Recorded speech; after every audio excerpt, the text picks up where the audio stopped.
எல்லாம் உபயோகம் இல்லாமல் தான் இருக்குது. ஒன்றா மோடி அரசு எந்திரிச்சு சுற்றி அடிக்கணும் தப்பு பண்ணுறவங்கள, அது நடக்க மாட்டேங்குது. சிபிஐயாவது இறங்கி நீதிமன்றமாவது இறங்கி தன்னுடைய வேலையை ஒழுங்காக பண்ணணும். நீதிமன்றத்து மேலேயே 1000 பிரச்சனை இருக்குது, நம்ம சகிச்சுக்கிட்டு தான் வேணும். ஆனால் இந்த டிஸ்க்குனால் ஏதாவது ஒரு ப்ராப்ளம் ஆச்சு, ஏதாவது கசிவு வந்தது, ஏதாவது செய்தி வந்ததுன்னு சொன்னால் அதை நம்புறதுக்கு நான் முட்டாள் இல்லை. தொலைந்த அதே 18 டிஸ்க்கு தான் திரும்பி கிடச்சிதுன்னு சொல்கிறதுக்கும் நான் முட்டாள் இல்லை.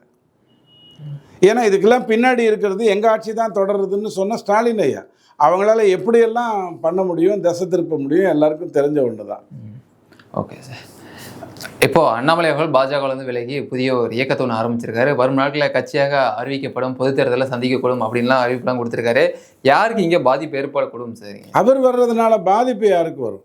அதாவது பக்கத்தில் கோடு போட்டு பழக்கப்பட்டவங்க தான் ஐபிஎஸ் ஐஏஎஸ். அதை இன்னும் அருமையாக செய்கிறது ஆர்எஸ்எஸ், அது வேறு விஷயம். இவர் ஆர்எஸ்எஸ்குள்ளெல்லாம் போகலை, சித்தாந்த ரீதியாக பிஜேபியில் இல்லை, மோடியுடைய ரசிகராகத்தான் இருந்தார். பார்த்தாரு இது வேலைக்காகாது, இதை இப்படி செஞ்சால் வேலைக்காகாது, இப்படி தான் போகணும் அப்படின்னு இறங்கி அடிக்கணும்னு முடிவு பண்ணுறாரு. அவர் எடுத்த நிறைய முயற்சிகள் சரியாக நடக்காததுக்கு யார் காரணம்னு நமக்கு தெரியல. அந்த அண்ணா யூனிவர்சிட்டியில் ஃபோன் நம்பர்ஸை சொல்லுவேன்னு சொன்னதாக இருக்கட்டும், அல்லது டெண்டர்லாம் யாராருக்கு போகுது, எப்படி போகுதுங்கிறத வெளியிடுவேன்றதாக இருக்கட்டும், அல்லது டிஎம்கே ஃபைல்ஸ் 9 கொடுக்குறதா இருக்கட்டும், அல்லது கவர்னர்கிட்ட போய் கொடுத்த அந்த ட்ரங்க் பட்டியாக இருக்கட்டும், என்ன ஆச்சு அப்படிங்கிறது யாருக்கும் தெரியாது. அவர் மேலே தப்பா அல்லது அந்த சிஸ்டம் மேலே தப்பாங்கிறது தெரியாது. சிஸ்டம் மேலே தான் தப்பாக இருக்க முடியும். ஸோ அவர் தன்னுடைய பாதையை எடுத்துக்கிட்டு அவர் போக போகிறார். இதில் பாதிப்பு எங்கேருந்து வரப்போகுது? தமிழ்நாடுங்கிறது இந்தியாவில் இருக்கக்கூடிய மாநிலங்களில் ஒரு அற்புதமான மாநிலம். அந்த ஒரு மாநிலத்தில் பிஜேபி தோற்று போயிடும், பிஜேபி பேரை சொன்னால் இங்கே ஓட்டு கிடைக்காது அப்படின்னு சொன்னால் பிஜேபி என்ன ஐஎஸ்ஐஎஸ் தீவிரவாதமா, தாலிபான் கட்சியா? எதுவுமே கிடையாது. அதால் 21 மாநிலத்தில் ஷர்ட்டு போட்டு பேண்ட்டு போட்டுட்டு இருக்கும்போது இங்கே மட்டும் அதை பண்ண முடியாதுன்னு சொல்கிறதுல ஒன்றும் இல்லை. என்னன்னா நம்ம படிப்படியாக போக வேண்டியிருக்கு, அவசியம் இருக்குது. கிட்டத்தட்ட 22 வருஷம் ஆச்சு வெஸ்ட் பெங்காலில் நம்ம மேலே வர்றதுக்கு. 22னா நீங்கள் முன்னாடியெல்லாம் போனீங்கன்னா அதுக்கு மேலே, அது வேறு விஷயம். டெல்லியில் நமக்கு 20 வருஷம் ஆச்சு. காத்திருக்க வேண்டிய அவசியம் வந்தது. காத்திருக்கிறதுக்கான பொறுமை அண்ணாமலைக்கு இல்லை. அது பொறுமை இல்லைன்னு சொல்கிறத விட என் இலக்கணை அடையணும், உங்கள் கதையெல்லாம் நான் கேட்டுட்டு இருக்க போகிறதில்லன்னு அவர் போகிறாரு. அவ்வளோதான். அதில் ஒன்றும் தவறு தெரிஞ்ச மாதிரி எனக்கு தெரியல. இல்லை, இப்போ 16 லட்சம் பேர் இணைஞ்சிருக்காங்க அப்படின்னா அந்த இயக்கத்தில் எந்த கட்சியோட உறுப்பினர்கள் அங்கே போயிருப்பாங்கன்னு நினைக்கிறீங்க சார்? சார், இவங்க யாருமே, அதாவது நீங்கள் ஒன்று புரிஞ்சுக்கோங்க, 24% திமுக, 21% அதிமுக, 4% நாத்தாக்கா, 35% தாவேக்கா, எல்லாத்தையும் கூட்டி கழிச்சிங்கன்னா ஒரு 16% தொக்கலாக விழும். இந்த 16%ங்கிறது 6 கோடி தமிழர்களில், வாக்காளர்களில் சொல்கிறேன். 8 கோடி தமிழர்கள்ங்கிறது வேறு விஷயம். 5 கோடி அல்லது 6 கோடி வாக்காளரில் மிகப்பெரிய வால்யூம். ஆனால் 15 லட்சம் பேரை வச்சுக்கிட்டே உங்களால் மிகப்பெரிய சாதனைகளை செய்ய முடியும். ஒவ்வொருத்தரும் 5 பேருக்கு தேர்ந்தெடுத்து அவங்களுக்கு கதைகளை கட்டுரைகளை நேர்மையாக எடுத்து சொன்னால் வேலை முடிஞ்சுது. இப்போ டெய்லி ஒரு கட்டமைப்பு கொண்டு வருவாங்க. இப்போ டாஸ்மாக்லேருந்து ஒரு 200 கோடியை மிச்சப்படுத்திட்டோம், ஆஹா அது அங்கே போயிருந்தது, அதை இங்கே வாங்கி விட்டோம். இந்த கதைக்கெல்லாம் நம்ம பதில் சொல்லணும். ஐயா, 75,000 கோடி டாஸ்மாகில் வியாபாரம், 50,000க்கு தான் கணக்கு காட்டுறாங்க. இவங்கெல்லாம் முன்னாடி அமைச்சர்களாகவும் இன்றைக்கும் முக்கிய அரசியல் பதவியில் இருக்கிறவங்க. இவங்ககிட்டேருந்து 150 பாட்டிலுக்கான இன்வாய்ஸை வாங்கிட்டு 100 பாட்டிலுக்கான இன்வாய்ஸ் போடுறத தடுத்து நிறுத்தணும். அதுதான் முக்கியம். 25,000 கோடி ஒரு வருஷத்துக்கும் நமக்கு கணக்கில் வராமல் இருக்குது. இதையெல்லாம் எடுத்து சொல்லணும். யாரால் எடுத்து சொல்ல முடியும்? இந்த 15 லட்சம் பேரால் ஒரு 5 பேருக்கு தலா, அல்லது 8 பேருக்கு அல்லது 10 பேருக்குன்னு சொல்ல முடியும். அப்படி சொன்னாலே கிட்டத்தட்ட 75 லட்சம் வாக்காளர்கள் நேர்மையாக ரெடி ஆகிடுவாங்க. தனக்கு எது கரெக்டோ, யாருக்கு போட்டால் நல்லதோ அதுக்கு வந்துடுவாங்க. ஸோ நம்ம அதைத்தான் நாம் முக்கியமாக பண்ணணும். பட் அண்ணாமலை ஐயா என்னையும் சேர்த்து அந்த 15 லட்சம் பேரை எப்படி கூட்டிகிட்டு போக போகிறாருங்கிறது அவருடைய விஷயம். ஆனால் ஒன்று மட்டும் தெரியும், இந்த 15 லட்சம் பேரும் தன்னிச்சையாக செயல்படக்கூடிய திறன் உள்ளவங்க தான். அதில் எந்த மாற்று கருத்தும் இல்லை. Okay sir. தவிக ஆட்சி மாற்றத்தை கொடுப்போம் அப்படின்னு சொல்லி உள்ளே வந்தவங்க இன்றைக்கி அதிமுக முன்னாள் அமைச்சர் எல்லாத்தையும் தன்னுடைய பக்கம் இணைச்சிட்டு இருக்காங்க. நீங்கள் எப்படி பார்க்குறீங்க சார்? அதிமுகவில் இருக்கிறவங்களுக்கு நம்ம போய் சொல்கிறோம், என்ன சொல்கிறோன்னா, ஐயா மற்றும் பலர் கேவலமானவர்கள், கேணத்தனமானவர்கள், ஈனப்பிறவிகள், நீங்கள்லாம் விலைக்கு வாங்கிடலாம், 5 ரூபா கொடுத்தா வந்துடுவீங்க, 5 கோடி கொடுத்தா ஓடி வந்துடுவீங்கன்னு வெக்கங்கட்டு போய் நடத்துகிறாங்க. எல்லா தலைவர்களையும் போய் பார்க்குறாங்க. ஆனால் பாமகவுடைய ராமதாஸ் ஐயாவை பார்க்க மாட்டேங்கிறாரு, எடப்பாடி ஐயாவை பார்க்க மாட்டேங்கிறாரு. அப்போ நீங்களாம் எடப்பாடிக்கு இவ்வளோ நாள் சப்போர்ட் பண்ணதுங்கிறது வந்து ஒரு கழிவு நீர் போல் அல்லது கடிசடைகளை போல் நீங்கள் வாழ்ந்துட்டீங்களா? எப்படி நீங்கள் தேவையில்லாமல் தாவேக்காக்கு போகிறீங்க? ஆட்சி அதிகாரம் அவர்கிட்ட இருக்குங்கிறதுக்காக இன்றைக்கி நீங்கள் போனீங்க அப்படின்னு சொன்னால், நாளைக்கு அதிமுக அவங்களை அங்கீகரிக்கலைன்னா நீங்கள் எங்கே போக போகிறீங்க? ஓபிஎஸ் மாதிரி ஆக போகிறீங்களா? எதுக்கு ஜெயித்தோம்னு தெரியாமல், ஏன் ஓட்டு போட்டோம்னு தெரியாமல், சட்டசபையில் ஒரு பின்னாடி உட்காந்துக்கிட்டு, அப்படி எவ்வளோ பெரிய நல்ல மனிதர், எவ்வளோ பதவிகளெல்லாம் இருந்தவர், அப்படிப்பட்டவர் இப்போ போய் இப்படி உட்கார்ந்துருக்காரு. பார்த்தா தெரியலையா? கேட்கலாம். 25 பேரில் 21 பேர் திருப்பி வந்துட்டாங்கல்ல. அதுக்கப்புறம் முன்னாள், இந்நாள், அந்நாள், பொன்னாள் எல்லாம் கூப்பிட்டு வந்து என்னத்தை பண்ண போகிறீங்க? பிஜேபியில் அதிமுக பிரிஞ்சு வந்த உடனே ஒரு ஷோ ஒன்று பண்ணாங்க. அது தப்பான ஒரு விஷயம் இருந்தாலும் பண்ணாங்க. 50 80 எம்ஜிஆர் காலத்தில் அதிமுகவில் இருந்தவர்கள்னு சொல்லி டெல்லி கூட்டி போய் அவங்கள சேர்த்தாங்க. ஏதாவது பிரயோஜனம் இருக்கா? அவங்க திருப்பி அதிமுகவுக்கு தானே வருவாங்க. என்னுடைய ரத்த நாளம் எல்லாம் எம்ஜிஆர் ஜெயலலிதான்னு வந்துருச்சு. எடப்பாடியை தேர்ந்தெடுத்தது நான். யாராவது வேறு யாராவது தேர்ந்தெடுத்தாங்களா? இல்லை. அப்படி இருக்கும்போது நீங்கள் விலை போகிறீங்கன்னா அசிங்கமாக போனீங்க. 25 பேர் ஓட்டு போட்டிங்க. 20 கோடியோ 30 கோடியோ தலா கொடுத்துருப்பாரு. அவர் 3 லட்சம் கோடிக்கு சொந்தக்காரரு. ஒரு 20 25ன்னு ஒவ்வொருத்தருக்கும் கொடுத்துருப்பாரு. வாங்கிட்டு வந்துட்டீங்க. இப்போ உங்களுக்கு இந்த தேர்தலில் செலவு பண்ண பணம் திருப்பி வந்துருச்சு. எம்எல்ஏ ராஜினாமா பண்ணிட்டீங்க. நாளைக்கு அவர் சீட்டு கொடுத்தாருன்னா நீங்கள் ஜெயிக்க போகிறீங்க, முயற்சி. ஆனால் அது அதிமுகவின் கோட்டை. அங்கே அதிமுக சும்மா உட்காருமா? திமுக என்ன பண்ணும்?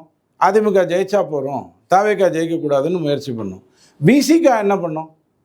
என் கண்ட்ரோல்லேருந்து நீ வேறு பக்கம் போயிருக்கியா, எங்கள் ஆளுங்கள்லாம் உழைக்க மாட்டாங்க சொல்லும். அதை மீறி நீங்கள் ஜெயிக்கணும். எதுக்கு இத்தனை வேலை? அதுக்கு பொறுப்பாக எடப்பாடி ஐயாவோட உட்காந்து பேசி எனக்கு ஆதரவு கொடுங்கன்னா கொடுத்துருக்க போகிறாங்க.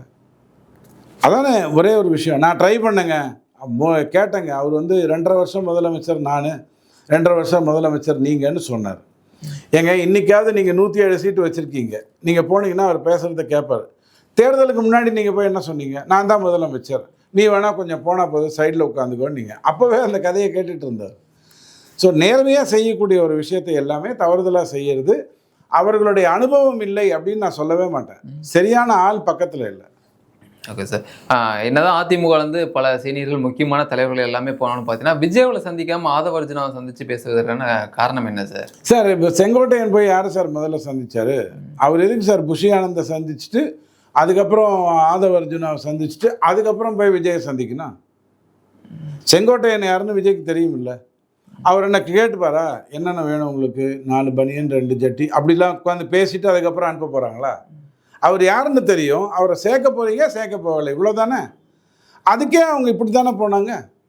ஸோ இவரை பார்த்துட்டு தான் அங்கே வரணும் அப்படின்னு சொல்கிறதுல என்ன இருக்குது? எனக்கு ஒன்றும் புரியல. அதாவது ஒரு கம்பெனியில் வேலைக்கு போகிறீங்கன்னு வச்சுக்கோங்க. நீங்கள் வந்து அந்த ஹெச்ஆரை சந்திப்பீங்க. ஹெச்ஆர் வந்து அந்த உங்களுக்கு யார் வேலை கொடுக்குறாங்களோ அந்த டிபார்ட்மெண்ட்டுடைய மேனேஜர்கிட்ட போவாங்க. அதுக்கப்புறம் உடச்சிட்டு நீங்கள் எம்டியை பார்க்கலாம். அல்லது சில கம்பெனிலலாம் நான் பார்த்தா தான் யாரையும் வேலைக்கு வைக்கணும்னு எம்டி நினைப்பார். இதெல்லாம் பார்த்ததுக்கப்புறம் நீங்கள் போகலாம். இங்கே வேலைக்கு ஆள் எடுத்திருக்காங்க. நீங்கள் ஒரு கட்சியில் பெரிய அளவில் இருந்தவர், நீங்கள் போய் இப்படி பார்த்துட்டு தான் போகிறீங்கன்னா அது எனக்கு ஒன்றும் புரியல. Okay sir. தாவேக்கா அமைச்சர் எல்லாமே இந்த ஆய்வுன்ற பேரில் இப்போ சமீபத்தில் நிறைய அலுவலகத்தெல்லாம் போயிட்டு ஆய்வு பண்ணிட்டு இருக்காங்க. அங்கேருந்து ரீல்ஸ் மட்டும்தான் வருது தவிர எந்த ஒரு மாற்றம் ஏற்படலன்னு சொல்கிறாங்கல்ல. நீங்கள் ஒன்றும் வேணாம். அந்த கோவிலில் போயிட்டு அர்ச்சகரை பிடிச்சிட்டு 1000 ரூபாய் கொடுத்து 4000மோ 1000 ரூபாய் கேட்டார் அப்படின்னு சொல்லிட்டு வெளில வந்தாங்க. ரமேஷ் கொஞ்சம் துடிப்பாக செய்யக்கூடியவர் தான், நான் பார்த்துருக்கேன், பொறுப்பு இருக்குது. பட் அதை அப்படியே செய்யணும். உள்ளே போயிட்டீங்க, தெரிஞ்சது தானே. இவர் கோயிலுக்கு இதுக்கு முன்னாடி போயிருக்காருல்ல, எல்லா கோவிலுக்கும் போயிருப்பார், ஸ்ரீரங்கத்துக்கு போயிருப்பார், எல்லா பக்கமும் போயிருப்பார். ஸ்ரீரங்கம் தவிர வேறு எல்லா கோவில்லையுமே 4000 3000 2000ங்கிறது வாங்கிட்டு பண்ணுறாங்க. இது ஒரு வேலையாக பண்ணிவிட்டு இவங்க எல்லோரும் சேகர் பாபுக்கு அனுப்பிட்டு இருந்தாங்க. நீங்கள் தெரிஞ்சு தான் போகிறீங்க. அப்போ நடவடிக்கை எப்படி இருக்கணும்? காட்டுத்தனமாக இருக்கணும்ல. போலீஸ் எல்லாம் நான் உங்களுக்கு ஒரு உங்கள் சேனலுக்கே நான் சொல்லியிருக்கேன். டிராஃபிக்கில் வந்து நின்றுக்கிட்டு ஹெல்மெட் போடாதவங்ககிட்டலாம் 200 300 வாங்கிட்டு இருந்தாங்கல்ல. அது எதுக்கு வாங்கினாங்க? அவங்களுக்கு போலீஸுக்கு வேண்டாத வேலையா? அவங்க வந்து உங்ககிட்டேருந்து 200 வாங்கணுங்கிறது அவங்க எண்ணமா? இல்லை, மேலே ஒருத்தன் உட்காந்துக்கிட்டு இவ்வளோ கலெக்ஷன் பண்ணி கொடுக்கணுங்கிறான். அவங்க பாவம் வெயிலையும் மழையிலையும் அந்த வேலையை செஞ்சுட்டு இருந்தாங்க. இப்போ நிறுத்திட்டாங்க. எங்கேயாவது நீங்கள் பார்க்குறீங்களா போலீஸ் வந்து நிறுத்திட்டு ஹெல்மெட்டோட நிறுத்திட்டு 200 300 கேட்குறத பார்த்துருக்கீங்களா? இன்னும் ப்ரெஷர் வரல.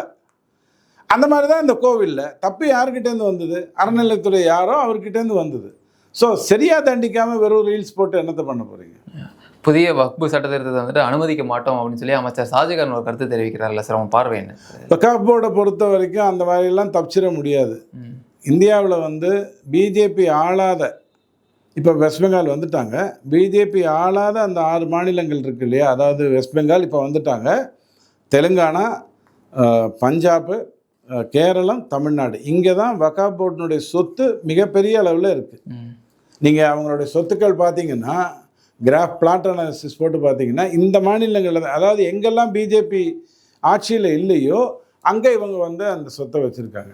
இந்த பிரச்சனை கேள்வி கேட்கும்போது எல்லாமே பதில் கேட்குற நீங்களும் ஒன்று புரிஞ்சுக்கோங்க, வக்ஃப் போர்டுக்கும் இஸ்லாத்துக்கும் சம்பந்தம் இல்லை.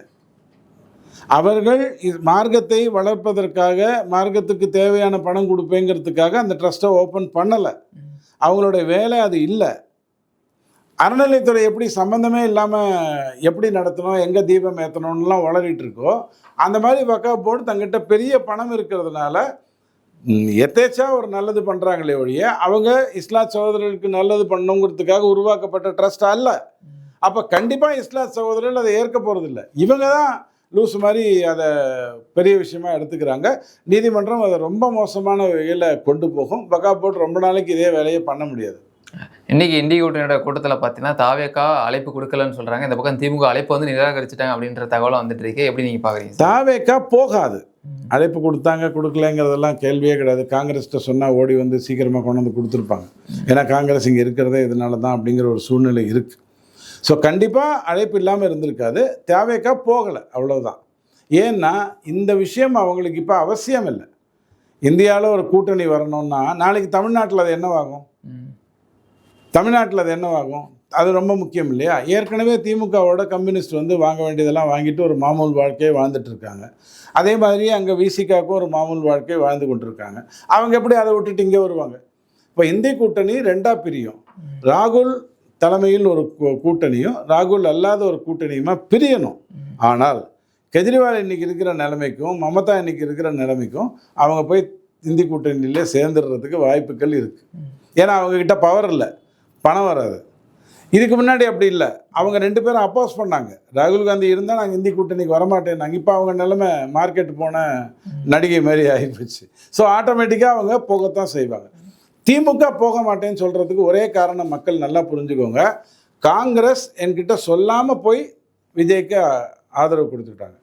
மற்றவங்களாம் எங்கிட்ட சொல்லிட்டு போய் ஆதரவு கொடுத்தாங்க. இவன் என்ன செஞ்சான்? இட்லி திருடினான். அவன் என்ன பண்ணான்? இட்லி திருடினான். இவன் என்கிட்ட சொல்லாமல் போனான், அவன் என்கிட்ட சொல்லிட்டு போனான். இவ்வளோதான் வித்தியாசம். அப்போது இவங்க தான் தாதா, திமுக தான் தாதா. இவங்க எடுக்கிற முடிவுப்படி போகணும், இல்லைனா அவங்க வந்து துரோகி பட்டம் கொடுத்துருவாங்க. இந்த முட்டாள்தனம் தான் நமக்கு மனசில் பதியணுமே தவிர அவங்க கூடினா என்ன கூடாட்டி என்ன.